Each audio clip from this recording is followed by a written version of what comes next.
Hello, and welcome to the Cube Pod, episode 85. I'm John Furrier, Dave Vellante. Dave. Hey, John. A salute. Good to see you, man. Salute in person. Wow, all week hanging out in New York City, up here in Marlboro. Good to see you. Good to see you in person. We're at the NYSE all week for our Media Week, Cybersecurity Week at the New York Stock Exchange, as well as our AI innovators. Also hosted a panel with TensorWave and AMD, which you were there. We didn't have an extra chair for it. I really wanted to do the Cube Pod. Great. You were great at that panel. You were holding court. It was really good. I love your questions. The AMD was good. Those are hard questions. Like, those are nothing. Yeah, those are easy compared to what we talk about that. We'll talk about AMD and NVIDIA for sure. Everyone loves those conversations.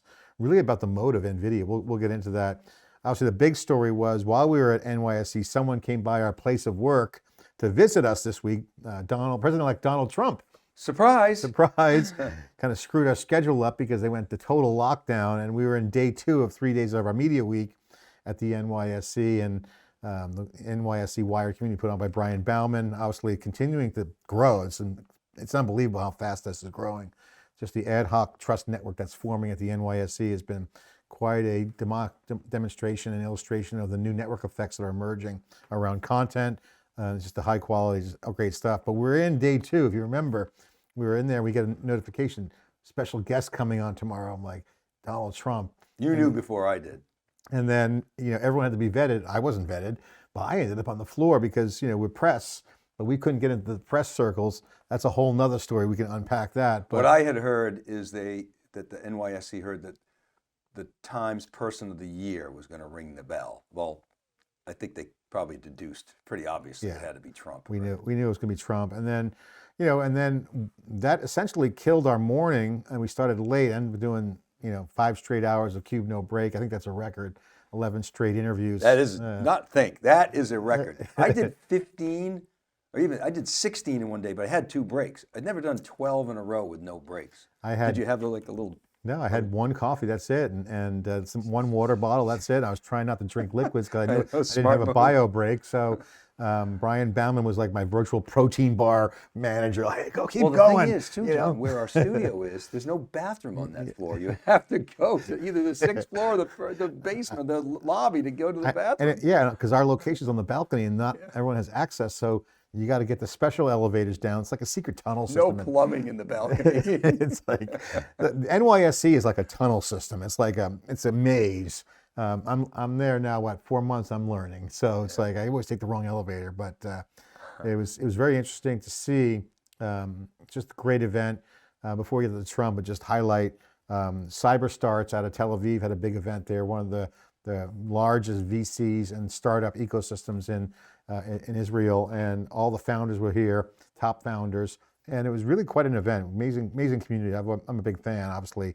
Entrepreneurship in Tel Aviv is impacted heavily by the roots of the technology embedded in the community. I mean, everyone grows up with technology. Startup nation. Because they have a military service requirement, but the IDF, Israeli Defense Force, has a huge technology component because of the Iron Dome and other things. So, when you're at a teenager age, kids are learning about technology, and ultimately when they get into the IDF, they're doing hardcore offense and defensive cybersecurity. So, it's a reason why some of the best cybersecurity companies are coming out of Israel in a big way. 25 they funded, and they put in like $5 million seed rounds. So Wiz was in there. Obviously, everybody knows Wiz.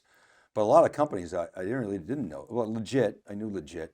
Trust Me, Path ID, Upwind, Savvy, Security, Bionic, those guys. Fireblocks, we know those guys. Oasis, Gambit. I mean, 20 companies that they seeded and are now growing. I mean, that's amazing. Yeah, and again, we had great entrepreneurs come on, a lot of generative AI conversations, a lot of alpha developers. We have folks, ex-Meta came on, talking about machine learning. A lot of Amazon came on. A lot of the young guns are in there. A lot of the bigger companies too. And then we had Veeam on with the $15 billion post valuation with a $2 billion secondary. We had Anand on, their CEO. Brock came on. Great conversation with those guys. We had Kong came on. Kong is at over a $2 billion valuation. Kong is a great story because these entrepreneurs are so strong. Love this company. They did a guest post on SiliconANGLE. Before I met you in 2009, Really? the CEO did a guest post because we were the only ones writing about APIs at that time. And they're an API-based company now. They're powering all the top infrastructure APIs. They productize API, security API management, API plumbing. And they're just doing so well. So really happy for the Kong team. We've been on the journey together, and it's fun to meet Marco Palladino, who was there. Great CTO, his founder is phenomenal. Just a great team. So big fan of Kong. ServiceNow came on, a great guest there. The innovation officer came from SAP, knows McDermott, knows the playbook. So ServiceNow is going to get a big lift off Gen AI. At Cree AI, Brian Benedict, co-founder, ex-Hugging Face guys, really kicking ass on pioneering the small language models, Dave. So again, but the big thing was the AMD TensorWave event, the meetup, the little cocktail hour, and you're hosting a panel. Yeah, that was of great. 4 experts, 2 from AMD, 2 from TensorWave, which was fantastic. And I learned a lot there. Yeah, and AMD laid out a lot of reasons why NVIDIA doesn't have a moat, and I think that's a big part of our ongoing conversation. So I think that's their perspective. I think there's a moat there. But they made some strong points, basically saying, hey, we got more memory, we have better high bandwidth memory, we're more cost effective for inference, all these things we know. And then, of course, they said we have more wafer volume than NVIDIA. I was like, whoa, whoa, whoa, whoa, whoa. Of course, they're adding up all the Xilinx stuff, all their x86, and so they do. But I talked to them afterwards, and they said, look, we do get leverage from TSM, but I'm like, still, NVIDIA's got a moat. Well, the thing that got Ramin and the software engineer Hosho, she was talking about the software side of it, and what they bring up is that there is compatibility with CUDA, and also both AMD and NVIDIA. There's no real moat there because every time they have a change in platform, they got to rewrite the library. So that's now the new pacing item for the innovation. Again, well, let me clarify this, because he made a good point. He said, and we got to research this a little bit. He said that everybody thinks that NVIDIA's moat is CUDA. I'm like, okay, yeah, I buy that. But it's really the libraries, to your point, that they've been working on for 15 years. In fact, I know a guy who 12 years ago, what do you do? I work on CUDA libraries. I'm like, huh, what's that? Anyway, his point was, yes, they're backwards compatible, but they're slow. And to make them fast, to really take advantage of the next generation, you got to do a lot of work. Yeah. Ergo, their moat may not be as strong as you think. Yeah. So that was good. And what they were saying is they're writing their own software. You interviewed her. Yeah, I did. And, so look, I've always said that AMD is going to get their fair share. They got whatever. They started out by having 10% of the x86 market. They're on their way to 50+% of the x86 market. And they're basically saying, we're going to do that again in GPUs. The difference is, Intel made a lot of mistakes and sort of handed them the market. NVIDIA certainly thus far hasn't done that. Well, I think the NVIDIA moat is around proprietary, to use that word loosely. AMD is going all open, Amazon's open, Ethernet. Open source is going to be key. Of course, NVIDIA's Ethernet too. Yeah, I mean, so we'll see how that plays out. It's exciting for this year. Obviously, I'm a big fan of NVIDIA, but I've said on theCUBE, let's keep an eye on that. It's not so much, and this is the debate. Do they have a sustainable runway? What do you think? I'll say it. I think NVIDIA's got a 10-year moat, and where they'll have a 10-year monopoly. What do you think? We talked about this like 2 pods ago. Well, what do you think? Just a bumper sticker. I think they have a 3 to 5 year window to run the table, and that's going to determine their 10-year moat size. And I think, like we said, we use the secretariat. I know Ron Turcott signed in your office over there. If they can continue to thunder away and separate themselves from the field, that's going to be the key factor. And they get supply constraints. And again, one misstep by NVIDIA in a market that's moving so fast. Okay, I like your scenario. The other thing I would add to that is you've got Amazon doing its own silicon. We should probably talk about that. You've got Google doing their own silicon. So those two actually get real silicon shops. Microsoft's playing catch up, but they're there as well. And you have Broadcom doing custom GPU class chips, AI chips anyway. Broadcom had a great quarter. I don't know if we'll get time to talk about it. But so you've got that picking away, and you have AMD, and you have guys like Cerebras. We'll see if they can actually become cost effective. And we'll see what happens with Intel. I have my prescription for Intel that I'm going to lay out this weekend. Well, scaling AI infrastructure is a top thing. That was the AMD TensorWave thing. Brian Bauman's got a great post on LinkedIn He's with the NYSE. Check it out. Let's get it. Let's park the Intel, AMD, because there's a lot to talk about the foundry. Because I know you got a breaking analysis coming. But yeah, but we don't even have to go there. Let's go to the big news this week. The big news is Donald Trump came by our place of work, now the NYSE, and so Our New York office, our place of work. Obviously, the studio in Palo Alto and Silicon Valley, and here, really creating quite a media infrastructure day, because we have both studio capabilities we can actually turn on at any given time and do these digital twins, these media weeks, and get so much more content. We now have done 111 interviews there, and the NYSE Wired network that Brian Bauman's putting together is growing very fast. It's open source. It's just really turning into quite the flywheel, and people are recommending others. It's turning into like a video LinkedIn. But explain how we're fusing Silicon Valley and New York. Well, you got two subgroups. You have two coasts, bi-coastal, Silicon Valley, New York. New York's booming with entrepreneurship. As you pointed out, there's a financial market there as well. So by being on the show floor, we instantly get access to that community. By having a physical plant also in Palo Alto, NYSE gets access, as well as the entire New York community. And so we're going to have two teams, one in Silicon Valley, one in New York, and we're going to localize, create local content at events, but also run the studio primarily there to get the headline news. So for example, whatever's going on in New York, next month is NRF, which is the big retail show.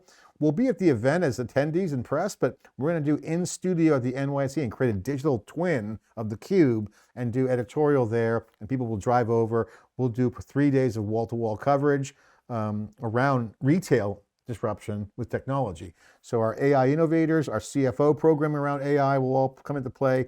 So we can replicate and thematically cover content in both scopes. And the key is you get the technology audience and community of theCUBE merging with the community of the NYSE, which is an open group. It's the internet, so it's not like a formal group. It's just an ad hoc trust network. So blending finance and power and money and Wall Street and business with technology is working. So what's happening is the content itself and the interviews that we do is creating a social network.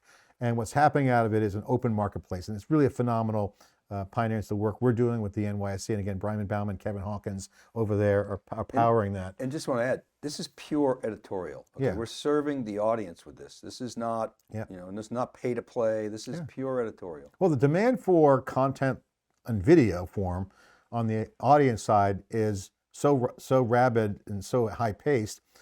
We're going to match the flow of SiliconANGLE.com. So if you go to SiliconANGLE.com, if you're listening, check out the flow there. Look at the content. That's all written word. That's pure journalism. We're subsidizing, as well as our sponsored CUBE content. That's all going into the AI engines, as well as our CUBE AI.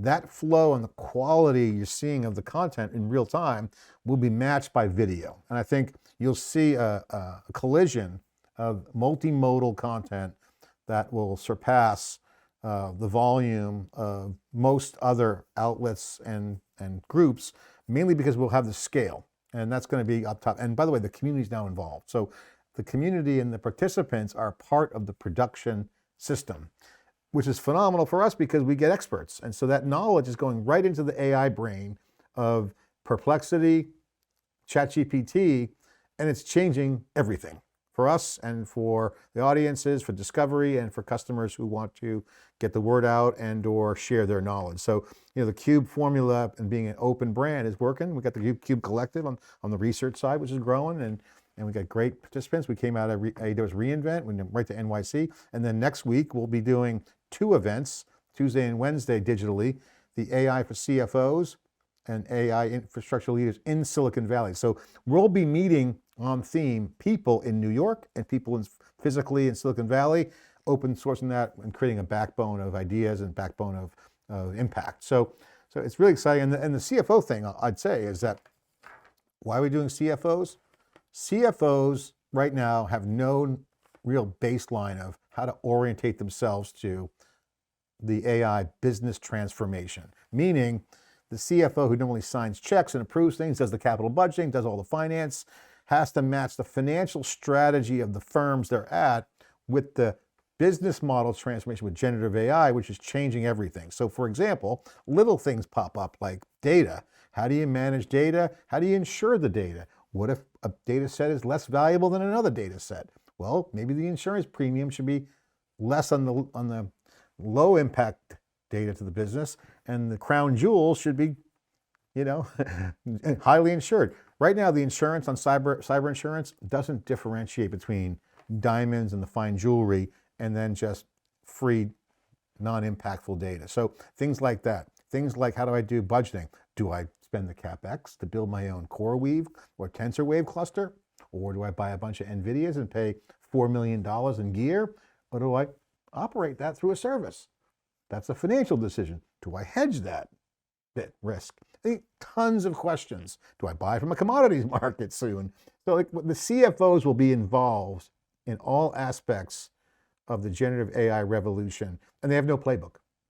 So we're going to have a team of experts from CFOs. What are they thinking? We're going to start the conversation and start generating content around critical things that are on their minds, and we'll be analyzing it, providing commentary, and sharing as much knowledge as we can. So you got very close to Trump. We didn't get to interview him, but obviously, but maybe next time. So having a pass to get through the gates with the NYSE is great. It's nice that we have access now. Look, being press on the floor and an independent media operator, one of the benefits is you're on the floor. So because we have access to the facility, we had access to the floor. I couldn't get into what I call the mainstream press corps because that was highly vetted and curated for obvious reasons. That's the way it is for security, and also, I guess they control that. But was on the floor, and I was actually better because I was actually in the crowd, and the crowd was all the traders and guests, but not a lot of people. So it's basically the NYSE community.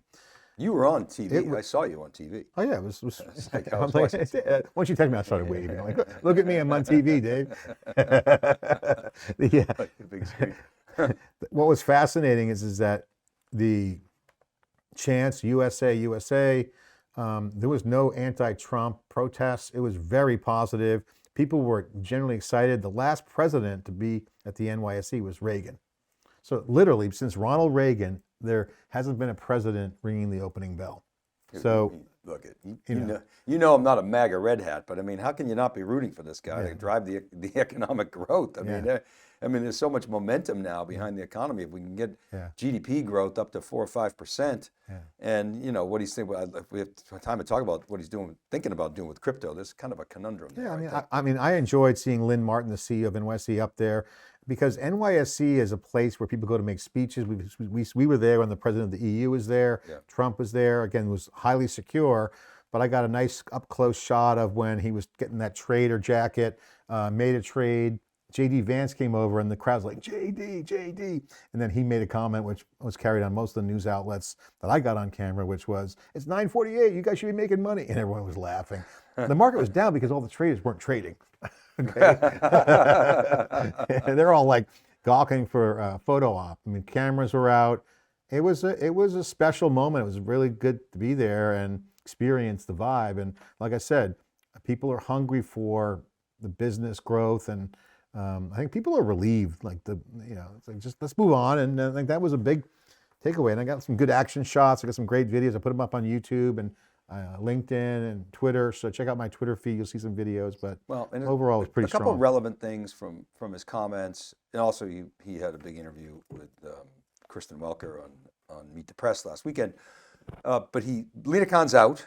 So, normally you would think Dave was super happy about that, and I am, to be honest with you. Although, look, in retrospect, she did do some things that were okay. I'm not against everything that she did. Even though headline, Lina Kahn goes out with a bang. So Andrew Ferguson is her replacement. Now, that's not necessarily great for big tech, although I think it's going to be okay, because I think he wants to drive tech leadership. I think he wants to end big tech censorship of, right-wing narratives. And so that's probably where his focus is going to go. But, Ferguson said he's going to, focus on ending major firms' vendetta against competition. And so not sure exactly what that means. I do definitely think he wants to, go after the sort of quote unquote woke big media, big internet companies. Okay, that's their term. I don't usually use that term, but nonetheless, I think he wants to end that censorship. The big question is, if he's for U.S. competitiveness and U.S. exceptionalism, what happens to the thrust to try to break up Google or try to break up Amazon or stick their foot on the neck of Microsoft? I mean, I would like to see a little quid pro quo. Hey, guys, behave or we're going to come after you. Have a consent decree or whatever you want to do there. But then, let the dogs loose on AI innovation. And that's what I'd like to see. Now, I am concerned, David Sachs being the crypto czar and the AI czar, his whole philosophy is you got to let little companies compete as well. So it's going to be interesting to see, John, how that all plays out. First, personally, I think the tech industry is highly competitive. I'm not sure that startups can't compete with the big internet companies. I think they can still. And, I look at Perplexity, look at OpenAI. I think they're carving out positions that I think are going to be sustainable. We'll see.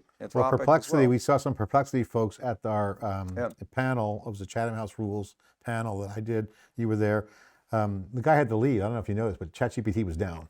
So he had to go flip the servers to Anthropic. He was literally changing over to Anthropic in real time. So his evening was ruined. But the reliability of these AI systems is going to be a question big time. And again, we're seeing more and more of that large scale impact. And I think this is going to define us in the next year. 2025 will be a year of reliability, practical AI, show me the ROI on this. And it's come up in all my interviews. And there's so much infrastructure work still left to do on price performance. I think you're going to see the rise of neoclouds. Neoclouds are these managed services. Explain neoclouds. Yeah. A neocloud is like CoreWeave, a GPU cloud that people can buy from instead of spending all the TensorWeave. TensorWeave is one on the AMD side. Genesis is TensorWeave is not yet launched, but they're launched, but they're not well known because they haven't really knocked down the big funding round, which is coming. Well, and they're all AMD. And AMD just started shipping its GPUs. And the chips are coming. That's going to be a force. AMD's neocloud formation and their partnership is going to change, and it's going to have a huge impact on the relationships the suppliers like Dell and HPE have, because they're the ones who sell the gear. And I saw Michael Dell celebrating on Twitter around their sale to CoreWeave. Like, well, they're selling more gear. So you brought up the question of OEMs or ODMs. The world is shifting to large, big scale. We call it big iron back in the day, which is a mainframe term.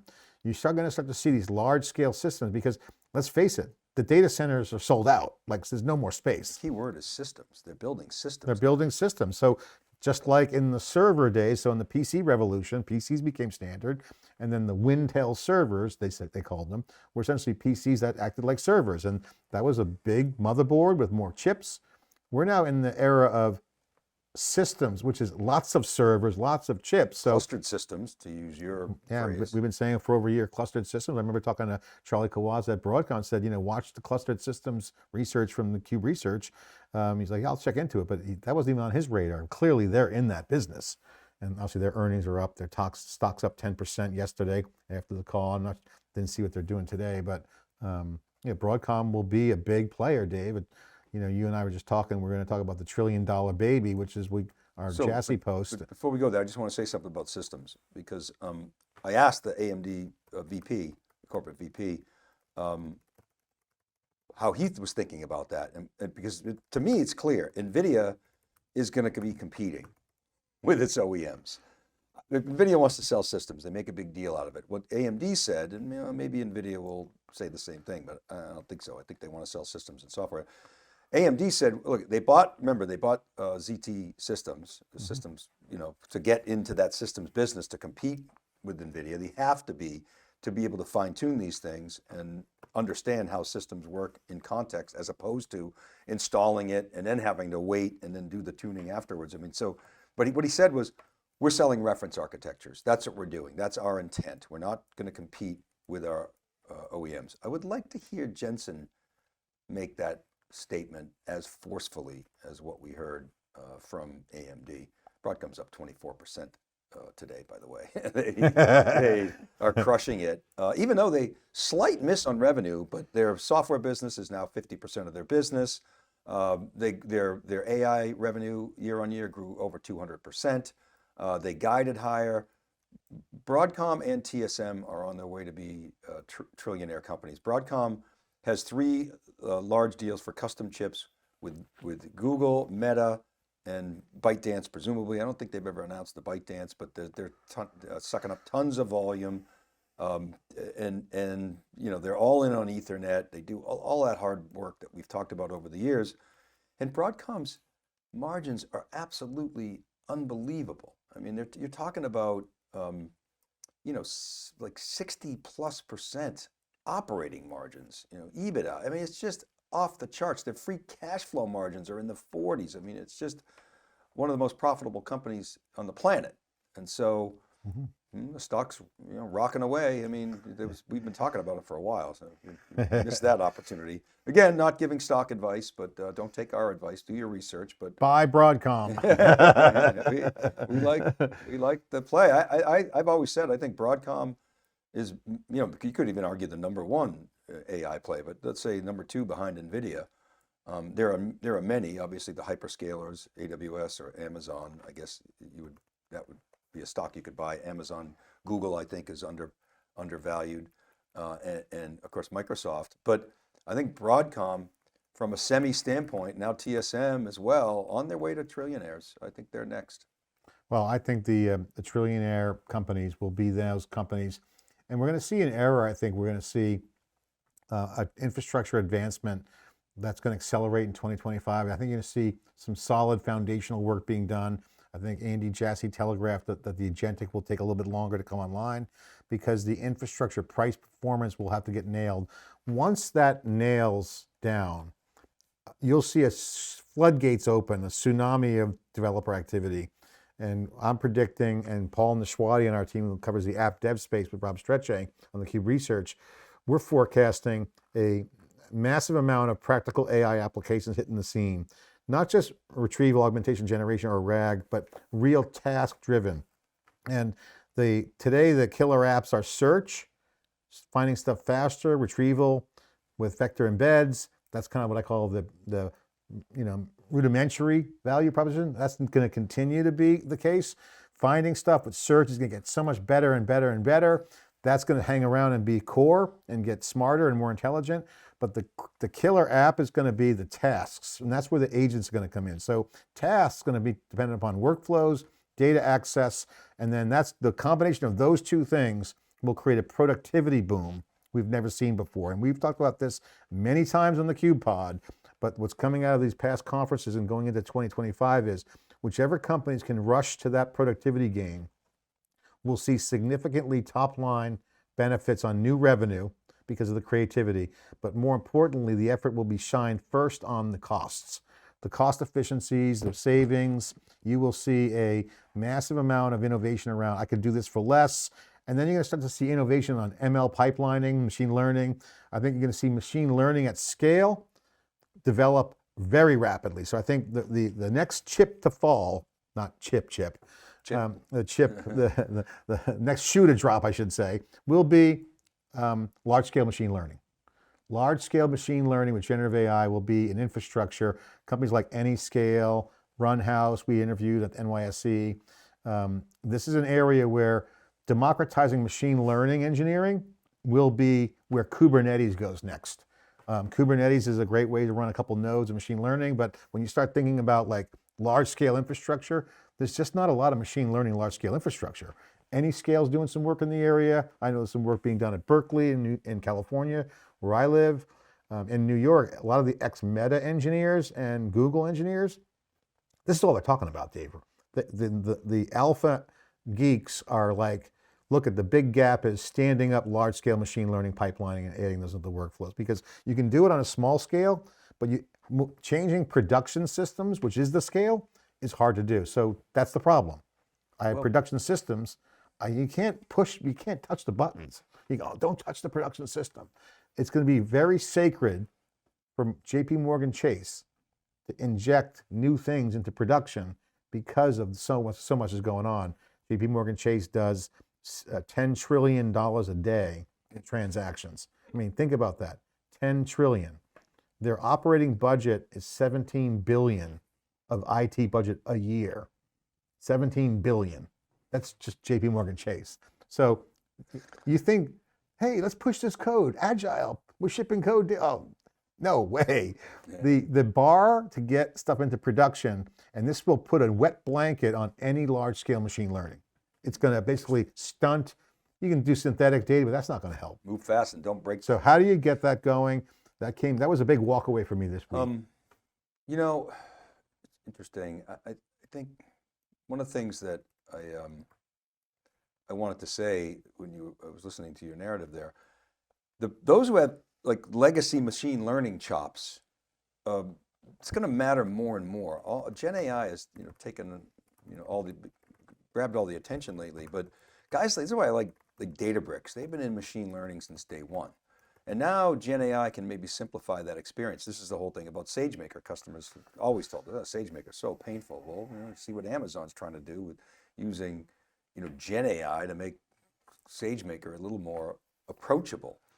Flip side of these, see someone like Snowflake, who's kind of relatively new to the AI game, even though they're actually doing pretty well by the ETR surveys that we have. So I think that those historical ML chops that you've seen applied to things like security, and you're seeing the rise of knowledge graphs now. Everybody's now talking about knowledge graphs, and agentic is all about knowledge graphs. And so a lot of the experience that people have had in the past, I think is going to really start to pay off, and you'll see the separation between the wheat and the chaff. I wanted to make one other comment. Hold on, knowledge graph. We had Ina Sila from Illumex on the CUBE. You interviewed her. I already interviewed her months before. Yeah, she's at SuperCloud great. 7, I think. I hung out with her at the after event too. Over a year and a half ago, and we were talking about knowledge graphs. And first thing he said to me, John loves knowledge graphs, because we were really deep on that, and we were early on that knowledge graph piece. So, at Amazon, they featured the key announcement was the knowledge graph intersection. And we featured relational AI with Mullum and company, and they're doing some really interesting things in knowledge graph. CrowdStrike's always used, for years and years, decade plus have been using knowledge graph. Knowledge graph is very popular in security, and it's kind of been a niche technology. But now, because of agentic, knowledge graphs are fundamental from a data platform standpoint, and Oracle talking about them in a big way, and many, many others. So they've, I think, found a home. I want to go back to Trump for a second, because the other thing is he's kind of flopped on, I guess flipped, not flopped, but on crypto.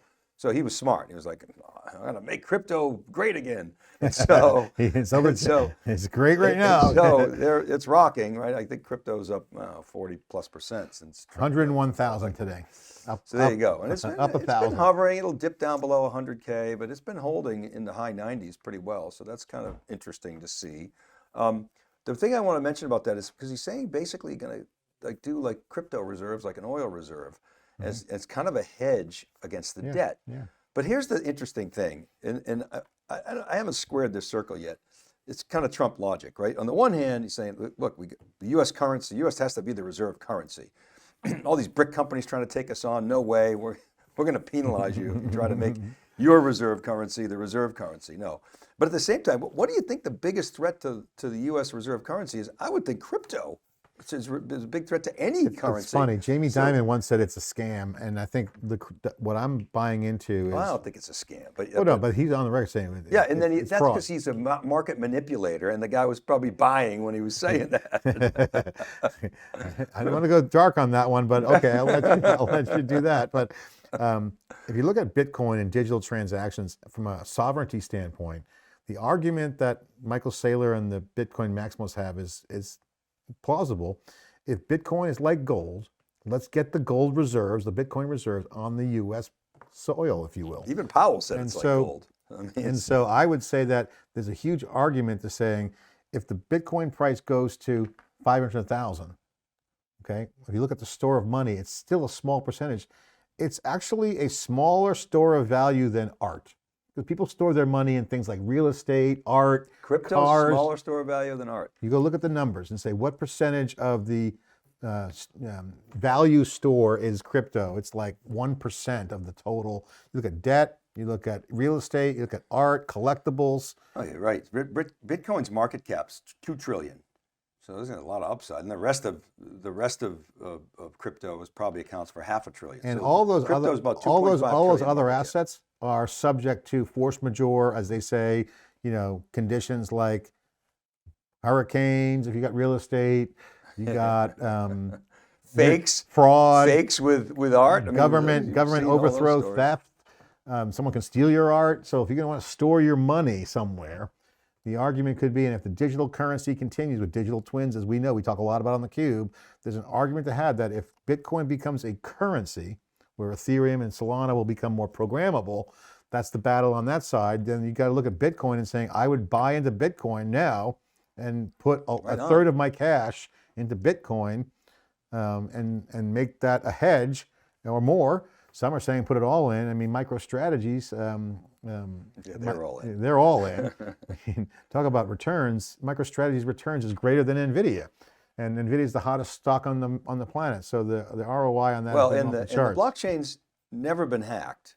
Right? The crypto people have their passwords to their crypto. It's harder to get it. It's harder to mine, and there's limited amount, right? So if you get that Bitcoin in the U.S., then we would have sovereign power in things like price setting. So maybe I'm overstating it. Maybe it is like gold, and it's not a threat to the currency. Although, by the way, there used to be a gold standard.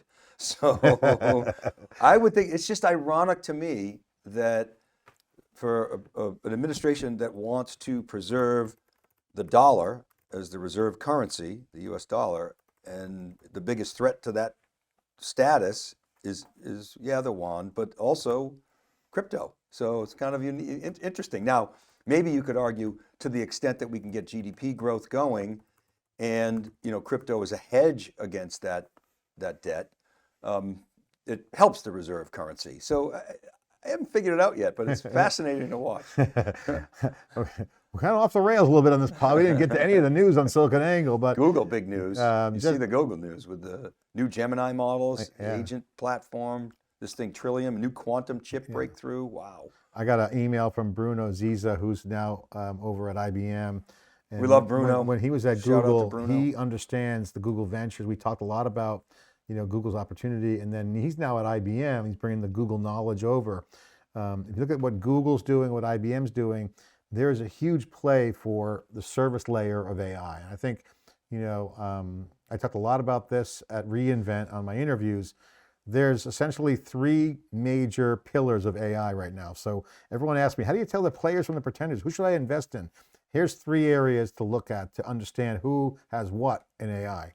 Number one, are you producer of AI? Do you have AI technology? You hiring the 500,000 plus salary to 2 million or $2 billion engineers to make all those algorithms and work on the code?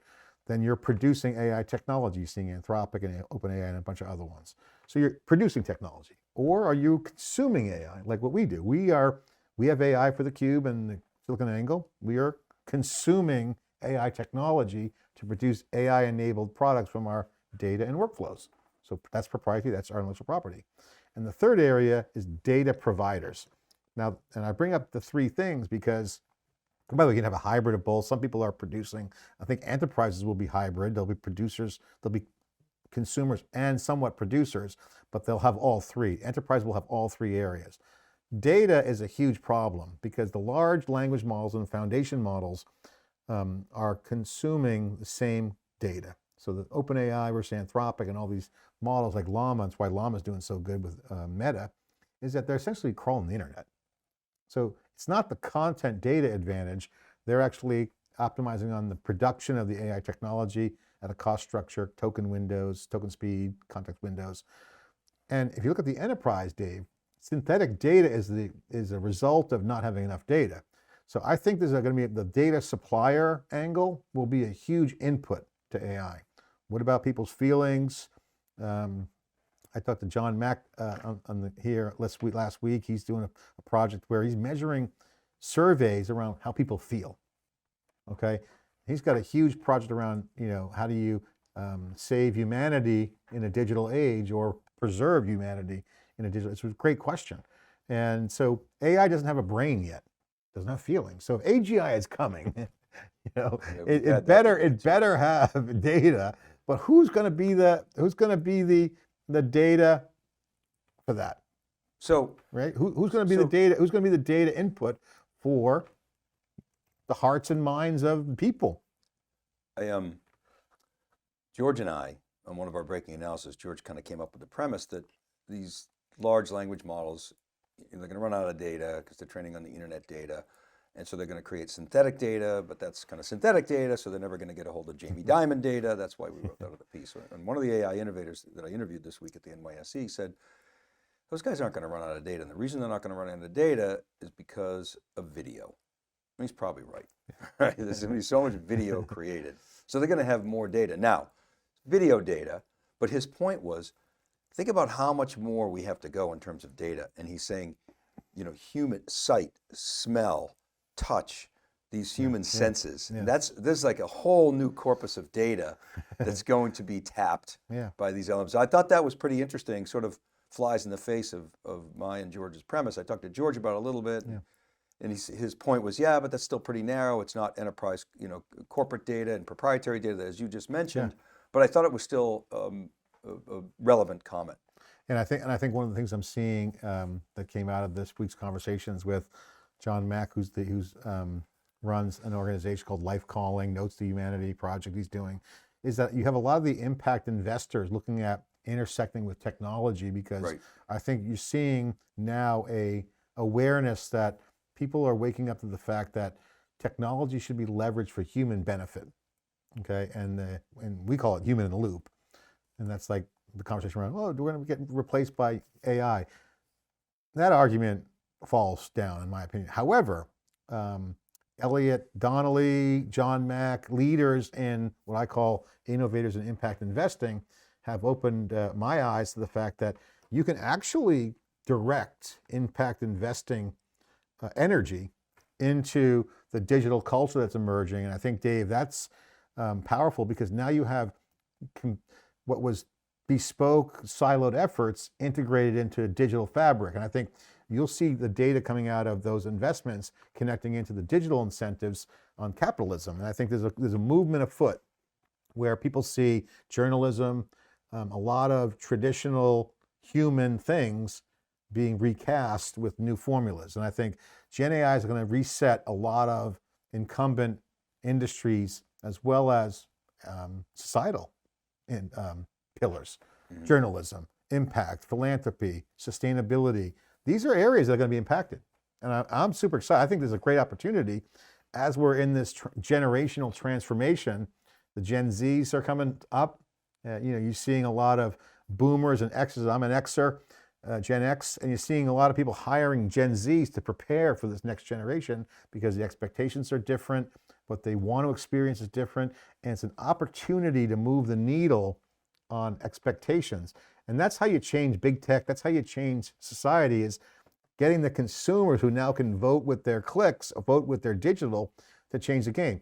Look no further than the GameStop generation. They literally move stocks. Dogecoin might come back because Elon Musk got an organization called Doge.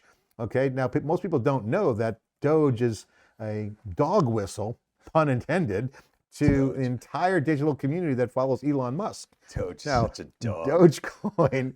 It's actually been up lately. Dogecoin literally could move on just the fear collective of the crowds.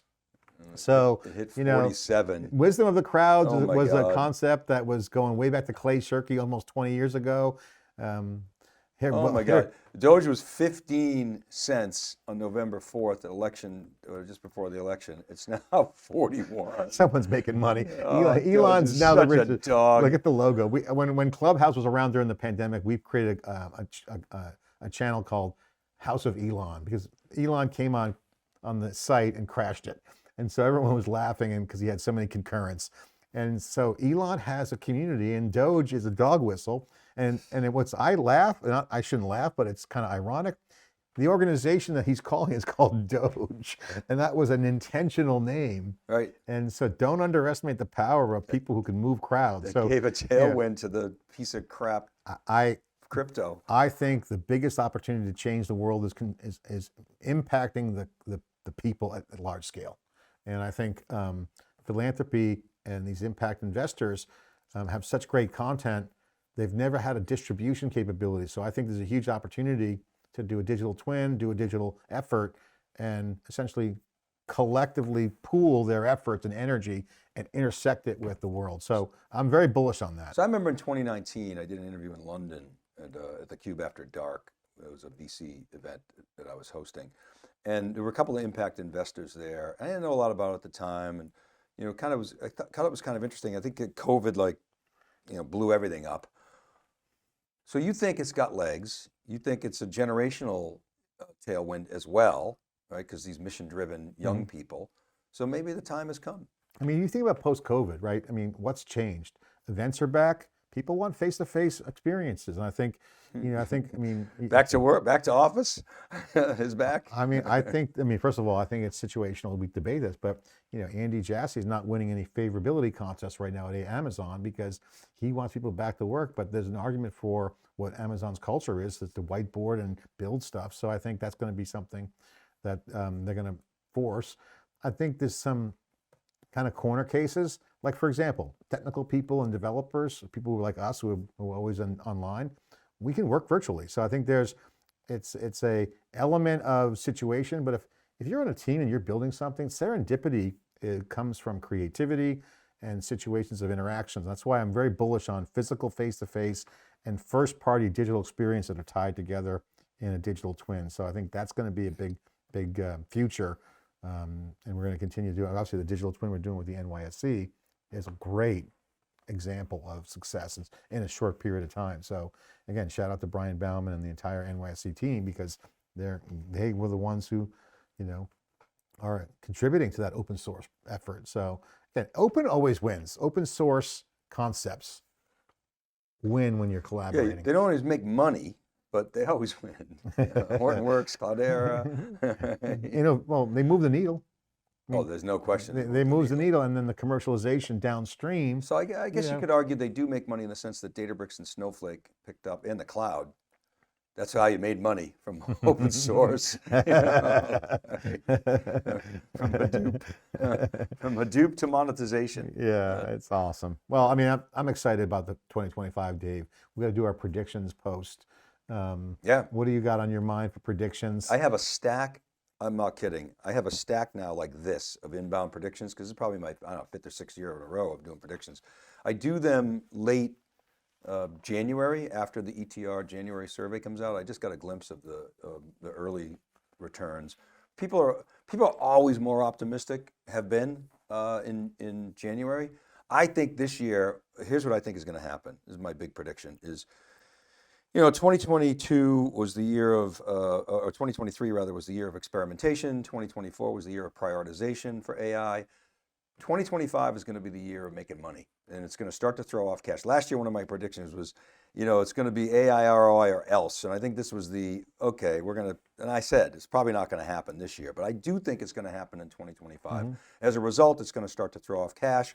That's going to ease the burden on some of the other constrictions that IT budgets have had. And I think IT budgets are going to start to, grow very nicely again, and as AI starts to throw off, money. And so that's my big one. I'm kind of noodling around that. But again, always stuff in cyber. I think cyber just going to keep getting more. Yeah. This whole consolidation play in cyber, I think it's not going to take hold in 2025. I think it's deconsolidation in 2025. And I'll come up with 8 others, looking at the data and then looking at, it's great. I get these inbounds. I read every one of them. It's like, it takes a lot of time. It's like judging the CUBE Awards, the CUBE Awards. It takes hours and hours and hours. So, but well, it's worth the effort because you want to recognize those leaders, and you'll see a lot more new brands coming out. I think 2025 will be the tipping point where you start to see the nexus of this high performance intersection of the infrastructure development around price performance, large scale infrastructure gear, infrastructure AI, I call it, coming to the table. Once the infrastructure AI hits a normalization layer baseline, it'll definitely propel and accelerate the data layer, which will then bring in the agent generation. So, that's my prediction for the next couple of years. This next year, my predictions kind of fall into the 3 areas. Cybersecurity is going to continue to be hot. You're going to see cloud native and application developers as the Gen AI wave starts preparing, are things like Kubernetes, getting that infrastructure layers above the hardware hardened for growth and the foundational piece. And then the third layer is the data AI interactions. Those will be three main pillars in our core area that will explode in conversations, content, events, topics, keynotes, benchmarks. So that's kind of like the general prediction. In terms of like big sweeping areas, what's going to happen next year is I think you're going to see the emergence of some large scale use cases that are first generational tech industry cases. You're going to see large scale managed service providers around things like call center, services that only big companies like NVIDIA and Amazon could have. So Amazon's already got Amazon Connect. That's a proxy, in my opinion. I think NVIDIA, the Databricks, the Snowflakes will have use cases of large-scale data layers that hard to replicate. So you'll start to see the emergence of scaled platforms, meaning stuff that only big scaled up players will do. Okay, that's going to be kind of the beginning of those conversations. Number two, life sciences is going to boom. You're going to see a tsunami of life science-like activity, biology, chemistry, in these areas that were untapped without supercomputing capabilities. So that's going to explode. You'll see major advancements. And then retail. I'm bullish on retail. We'll be at NRF in January for the first time. I think, retail will be impacted big time as the human, physical, digital world collide first party. That's going to come together. You'll see advancements on Gen AI helping people find stuff, get stuff faster. That's going to change the retail equation and large scale. And then finally, the third area is going to be what I call the remote workforce piece. I think you'll see an evolution around work beyond Zooms. I think we're going to get a Zoom burnout phase where it's like, okay, the emergence of digital twins, the emergence of new technologies around remote work. So I think those are the hot areas that'll kind of start busting out, because think about it, Dave, agents, what does that do? Productivity. That's going to impact work. So I think we're going to start to scratch the surface on new kinds of large scale workforce software. Again, we'll see. There's going to be a lot of agent washing in 2025. That's a guarantee. Well, I'll add another prediction in there. I think the agent business will slow down at the app layer, not be the thing. I think infrastructure agents will be huge. Cost, efficiencies will dominate. Yeah, in between, the stuff under the hood, like you said earlier when we were on a meeting, who cares about the carburetor in a car? Well, the engine doesn't work without it. No one catalytic converter. The catalytic converter. What did I say? Yeah, what did I say? Yeah, catalytic converter. Yeah, it's good until someone steals it. Yeah. And the car doesn't work. And you can't get your sticker. Fog test. Oh my God. Yeah, all good. Well, Dave, great to see you. Awesome seeing you, John. Next week. We'll see you tomorrow. We'll be in Palo Alto. We're hanging out. We've got two events: the AI CFOs, AI innovators in Silicon Valley, and of course, holiday break. If you're listening, have a great holiday. Check out SiliconANGLE.com, TheCUBE.net. One more week of content. We'll take a little bit of a hiatus and come back in January. CES, NRF. We kick off the year and just we'll keep plowing. So thanks for listening.